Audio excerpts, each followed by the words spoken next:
আসসালামু আলাইকুম শিক্ষকবৃন্দ। এই ভিডিওটিতে আমরা দেখব আপনি আপনার শিক্ষক অ্যাকাউন্টে ছাত্রছাত্রীদের কিভাবে যুক্ত করবেন। চলুন শুরু করা যাক। প্রথমে সানলাইট এআই ওয়েবসাইটে আপনার শিক্ষক অ্যাকাউন্টে লগইন করুন। লগইন করার পর আপনার সামনে ড্যাশবোর্ড চলে আসবে। এখানে আপনি নতুন ছাত্রছাত্রীদের যোগ করার জন্য নির্দেশনা পাবেন। প্রদত্ত সার্চ বক্সে আপনার ছাত্রছাত্রীর অ্যাকাউন্ট নাম্বারটি লিখুন। ঠিকঠাক লিখেছেন কিনা দুবার চেক করে নিন। অ্যাকাউন্ট নম্বরটি সঠিকভাবে লেখার পর সার্চ করুন বাটনে ক্লিক করুন। যদি আপনার ছাত্রছাত্রীর সানলাইট এআই প্ল্যাটফর্মে অ্যাকাউন্ট থাকে, তাহলে তাদের প্রোফাইলটি আপনি এখানে দেখতে পাবেন।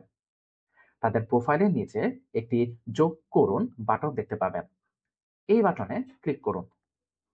এবার আপনি একটি নিশ্চিতকরণ বার্তা দেখতে পাবেন, যা নির্দেশ করবে যে আপনার শিক্ষার্থী সফলভাবে আপনার অ্যাকাউন্টে যুক্ত হয়েছে।